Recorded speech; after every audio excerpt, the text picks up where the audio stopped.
다 같이 사도신경 신앙 고백함으로 기도에 시작합니다.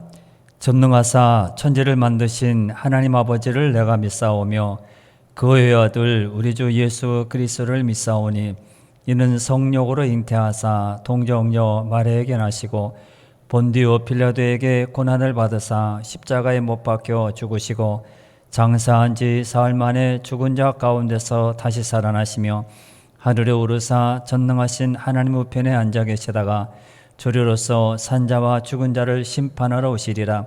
성령을 믿사오며 거룩한 공회와 성도가 서로 교통하는 것과 죄를 사하여 주시는 것과 몸이 다시 사는 것과 영원히 사는 것을 믿사옵나이다. 아멘. 찬송가 203장 찬송 부르겠습니다. 203장입니다.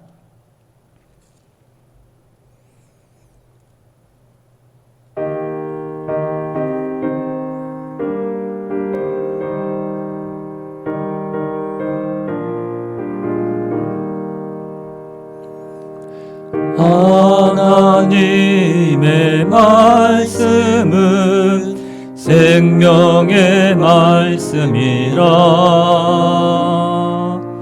광야 같은 세상에 길 잃고 방황할 때 절망 중에 빠진 이 몸 하나님 구하사 생명샘이 솟아나와 새 힘이 넘칩니다. 하나님의 말씀은 은혜의 말씀이라. 누구든지 믿고서 참으로 회개하면 하나님이 사해 주사 구원함 베푸시고 가히 없는 그 은혜로 늘 품어주십니다.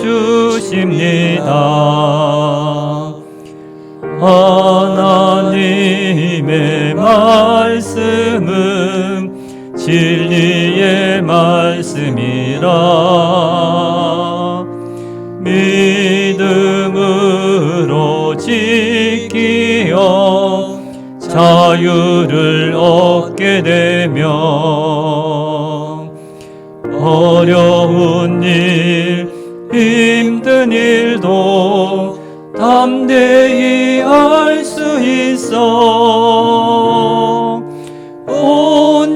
온전하신 말씀으로 승리케 하십니다.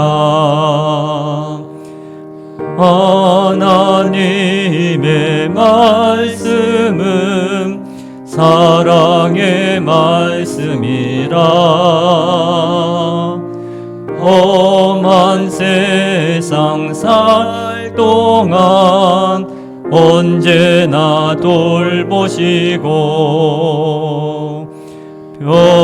변함없는 사랑으로 우리를 지키시어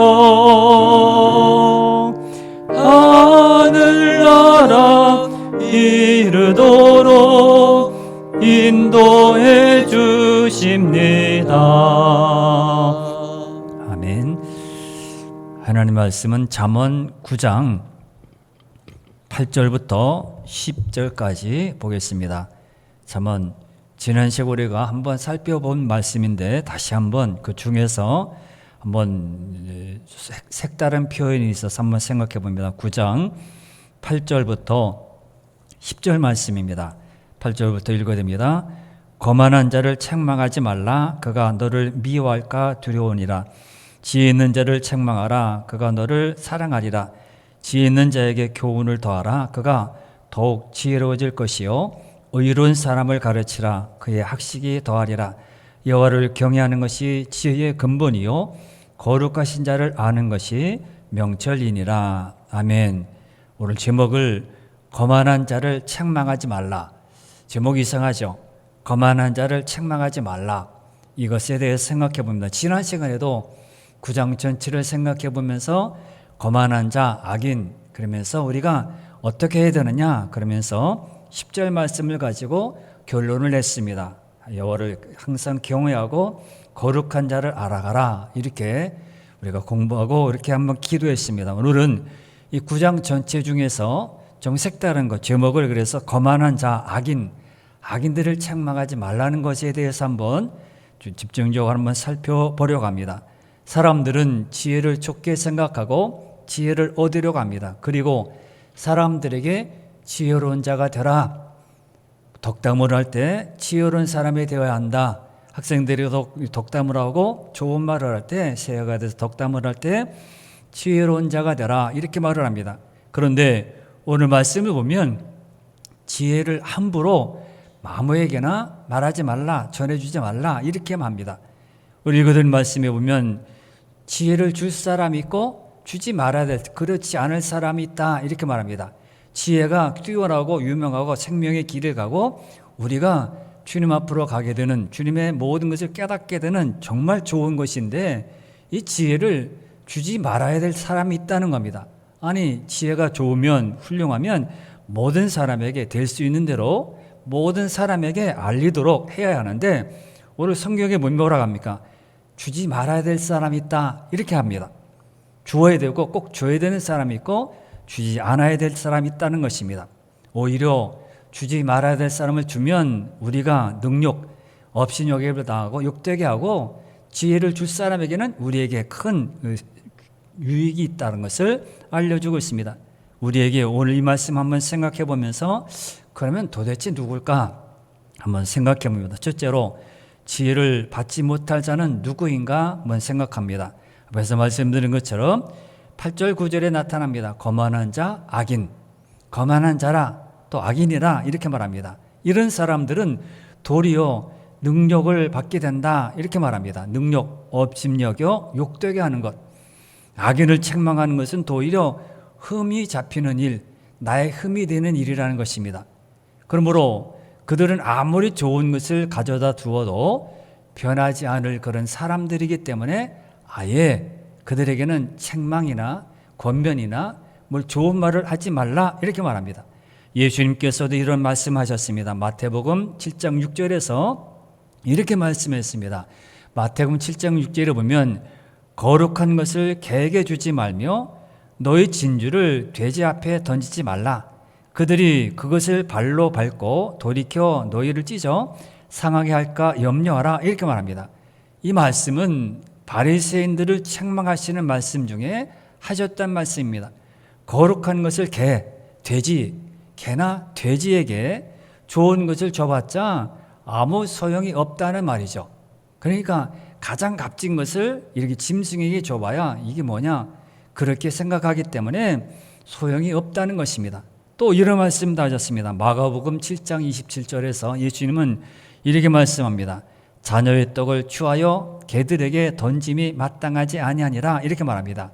자신은 잃어버린 양에게 보냄을 받았지 이방인에게 보냄을 받은 것이 아니라고 말씀하면서 이렇게 표현했습니다. 핵심은 뭡니까? 구원받지 못하는 이방 사람에게 아니라 구원받아야 될 당신의 백성에게 관심을 가져야 한다는 그런 뜻으로 이렇게 말씀했습니다. 물론 이방인은 그 자리에서 자신을 개로 인정하면서 주인의 상에서 떨어지는 부스러기라도 먹게 해달라고 겸손하게 낮아진 모습을 보이게 됩니다. 이 여인은 혈통은 이방 여인이었지만은 이미 지혜를 가진 선택받은 하나님의 어린 양이었던 것입니다. 결국 예수님이 말씀하신 개, 돼지 역시 변할 수 없는 구원받지 못한 자들에게 대한 말씀인 것을 볼 수 있습니다. 그러므로 우리는 이렇게 아예 그런 사람, 오늘 본문에서도 거만한 자, 악인, 바로 구원받지 못한 사람들을 뜻합니다. 이 정확하게 말하면 이 사람들은 택함을 받지 못한 사람이라는 것입니다. 그렇다면 지혜로운 사람은 누굴까요? 성도입니다. 하나님으로부터 택함을 받은 사람들을 말합니다. 분명한 것은 하나님께서 선택하신 자는 결국 하나님의 지혜를 알게 된다는 것입니다. 지혜를 들으면 깨닫게 되고요. 하나님 나를 부르시는구나. 하나님 나에게 구원을 허락해 주시는구나. 주님이 이렇게 인도하시는구나. 그것을 알게 되고 깨닫게 되고 깨닫아서 나아가게 됩니다. 그래서 우리는 거만한 자, 악인이 되지 않는 것, 우리는 기뻐하며 감사해야 합니다. 그러면 둘째로 어떻게 해야 될까요? 이렇게 거만한 자, 악인들은 복음을 전하지 말고 지혜를 주지 말라고 하고 그들에게 책망하지 말라고 하는데, 그러면 어떻게 해야 될까요? 어떻게 우리는 나아갈 될까요? 오늘 핵심은 충고나 가르침을 아무에게나 주지 말라는 것입니다. 거만한 자에게 충고나 가르침을 주다가는 도리어 화를 당한다고 말씀하고, 지혜로운 자에게 충고를 하면 유익이 된다, 이렇게 말합니다. 그러므로 구체적으로 이렇게 표현합니다. 8절 말씀에 보면 이렇게 말하죠. 8절에 보면 이렇게 말합니다. 8절을 다시 읽어드립니다. 거만한 자를 책망하지 말라. 그리고 그가 너를 미워할까 두려우니라. 그러면서 지혜 있는 자를 책망하라. 그가 너를 사랑하리라. 이렇게 말씀합니다. 지혜 있는 자를 책망하라는 겁니다. 그러면 그가 너를 사랑할 것이다, 이렇게 말씀합니다. 아무나 책망할 것이 아니라는 말씀이죠. 책망을 하면 듣지 않고 오히려 어긋나는 사람이 있다는 것입니다. 그런 사람이 바로 본문에서 말하는 거만한 자, 악인입니다. 이런 자를 책망하고 가르치려는 것은 시간 낭비다. 이런 사람들은 아예 제쳐놓으라고 말합니다. 좋은 결과를 보지 못하기 때문에 그렇습니다. 이런 사람에게 책망이나 가르침을 줄 필요가 없다고 성경은 단호하게 말합니다. 그럼 미워하실까요? 그 사람들은 아예 탁감맞지 않은 사람이기 때문에 그렇습니다. 반대로 사랑하는 자, 곧 알아들을 만한 자를 책망하고 가르쳐야 된다, 이렇게 말씀합니다. 그러면 이 사람은 깨닫고 사랑으로 반응을 해서 내가 잘못한 것 같고 내가 잘못 판단했고 잘못 말했구나, 그렇게 알게 된다는 것이죠. 그래서 사도 바울도요, 같이 동행했던 데마라는 사람이 있습니다. 디모데후서 4장 10절 말씀에 보면 사도 바울의 제자였던 데마가 있습니다. 이 데마가 어떤 행동을 했습니까? 디모데후서 4장 10절 말씀에 보면 이렇게 기록되어 있습니다. 데마는 이 세상을 사랑하여 나를 버리고 데살로니가로 갔고, 이렇게 말합니다. 바울이 제자였습니다. 데마는 바울이 함께 복음을 전하러 나갈 때 열성적으로 그렇게 바울 곁에서 도왔습니다. 그런데 복음을 전하다가 어려움이 찾아왔습니다. 힘든 것이 찾아왔습니다. 3차를 거친 전도 여행 후에 바울은 갇히게 됩니다. 재판을 받기 전에 2년 정도 갇히는 신세가 되고, 그 이후로 2차, 3차에 걸쳐서 로마의 감옥에 갇히게 됩니다. 이렇게 투옥이 되니까 이제 이 데마는 세상을 사랑해서 그리로 가버렸습니다. 그 사람이 데마입니다. 얼마나 마음이 아프겠어요. 같이 복음을 전하다가 바울이 어렵게 되고 재판을 받게 되고 감옥에 갇히게 되니까 세상에 좋아서 그리로 가버린 겁니다. 우리는 아무나 충고하려고 들어서는 안 됩니다. 아무에게나 충고하고 가르치려 가다 보면 오히려 그것이 나에게 상처를 주고 나를 더 힘들게 하는 모습이 될 수 있다는 것입니다. 우리의 충고와 가르침은 지혜로운 자에게 주어야 한다는 것입니다. 이들에게 충고와 가르침을 주면 그들은 우리를 사랑하게 될 것이다. 고맙다. 그걸 알려줘서 고맙고 나를 깨닫게 해서 고맙다. 그렇게 말한다는 겁니다. 그리고 9절에 보면 또 표현이 이렇게 합니다. 9절 말씀을 한번 다시 보겠습니다. 9절에 보면 이렇게 말합니다. 지혜 있는 자에게 교훈을 더하라. 그가 더욱 지혜로워질 것이요 의로운 사람을 가르치라. 그의 학식이 더하리라. 이렇게 말씀합니다. 지혜로운 자를 가르치면 더욱 지혜로워지고 학식이 더해진다. 무언가를 가르칠 때 잘 배워서 발전해 나가는 그런 사람이 있다는 거죠. 이런 사람을 가르칠 때 즐겁습니다. 아무리 힘이 들어도 힘든 줄 모릅니다. 하지만 아무리 가르쳐도 알아듣지 못하는 사람을 가르치다 보면 가르치는 게 힘들 뿐 아니라 그렇게 하는 게 무슨 소용이 있을까는 회의마저 자괴감마저 들게 되는 것이죠. 그러므로 우리는 이런 것에 항상 이렇게 생각하고 잘 전해야 합니다. 그러면 세 번째로, 그러면 고민이 생깁니다. 딜레마에 빠르죠. 그럼 뭐야? 이것도 아니고 저것도 아니고 뭐 어떤 쪽을 선택해야, 딜레마가 뭡니까? 어느 한쪽을 선택해도 곤란한 상황에 처하게 되는 것을 딜레마에 빠진다 그러죠. 이거 선택해도 이상하고 저거 선택해도 고민이 되고, 그래서 고민이 생깁니다. 도대체 누가 택함 받은 사람이고, 누구에게 복음을 전하고, 누구에게 지혜를 전하고, 누구에게 책망을 하고, 누구는 하지 말아야 될까? 누가 어떻게 합니까? 저 사람일까? 이 사람일까? 잘 알지 못합니다. 고민이 생기죠. 잘못 짚어가지고 이 사람이구나. 이 사람에게는 책망하지 말아야 된다. 그런데 나중에 보니까 택함 받은 사람입니다. 고민이 되죠. 잘못했구나. 결정을 잘못해서 그에게 억울한 것을 주었기 때문에 이렇게 어떻게 합니까? 누가 택함 받았고 그렇지 못한다는 것을 우리가 단정할 수 없기 때문입니다. 바울도 데마와 같은 사람을 알아보지 못하고 가르침과 충고를 주다가 나중에 마음에 큰 상처를 받았는데, 우리가 어떻게 그런 사람을 가려서, 어떻게 잘 알아서 눈썰미가 있어서요, 나이가 많아도 세월이 많이 지나서 사람을 볼 때 이렇구나 저렇구나, 우리는 할 수 없습니다. 시간 낭비고 어떻게 해야 될까요? 그러면 우리는 누가 구원받지 못한 사람이고 알고 또 복음을 전하지 않고 전해야 될까? 누가 하나님께서 부르신 사람일까? 어떻게 알 수 있습니까?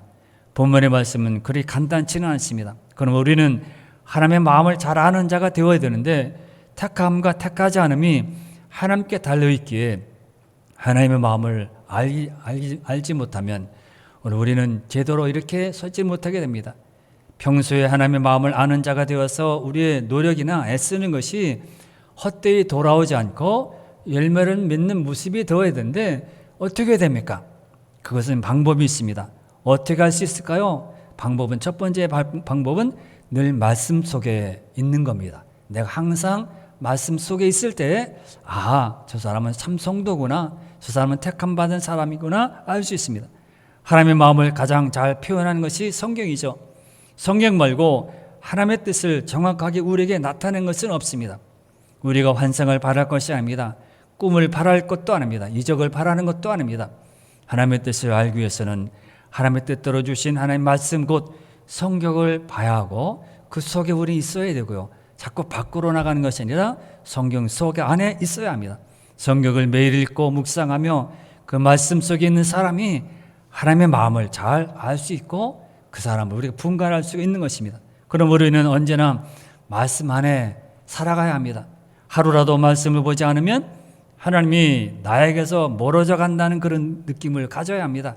매일 말씀을 읽으면서 하나님과 가까이 있는 그런 마음을 가져야 하고, 그래서 영적으로 깨어 있으면 저 사람은 악하고 거만한 사람이구나 알 수 있습니다. 하나님의 마음을 알고 정확하게 하나님의 뜻을 알고 그리로 나아가게 됩니다. 그리고 두 번째는 뭡니까? 끊임없이 기도하는 겁니다.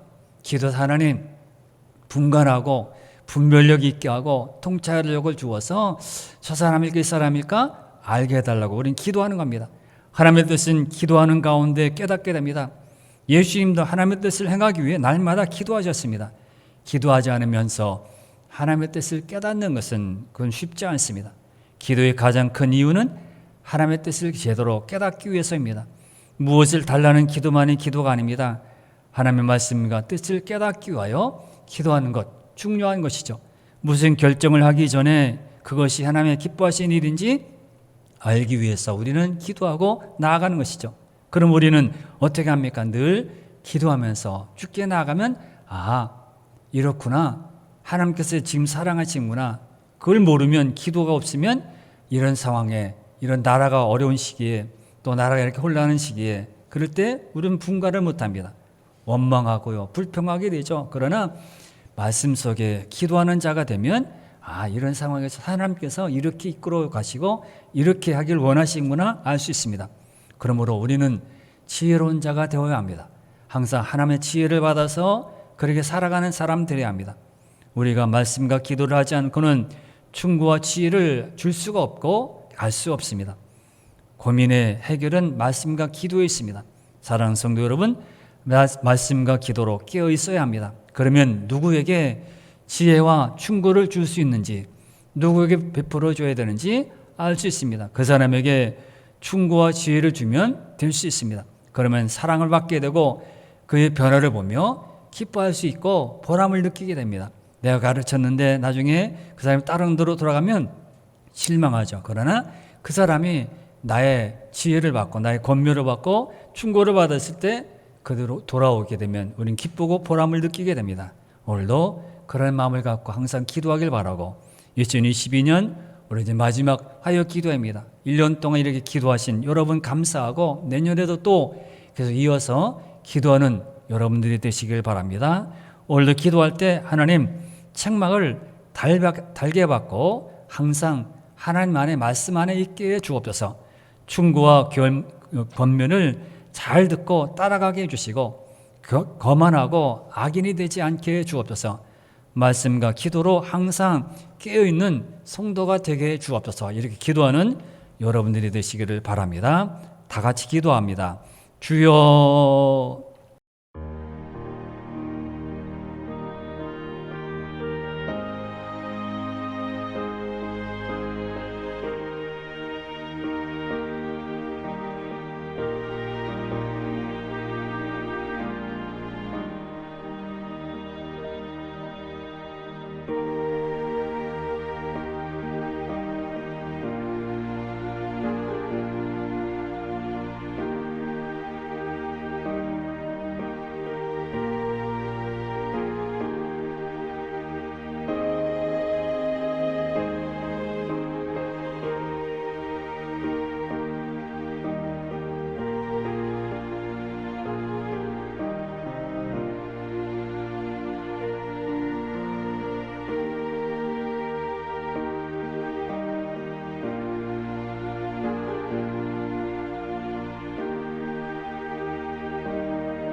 아멘.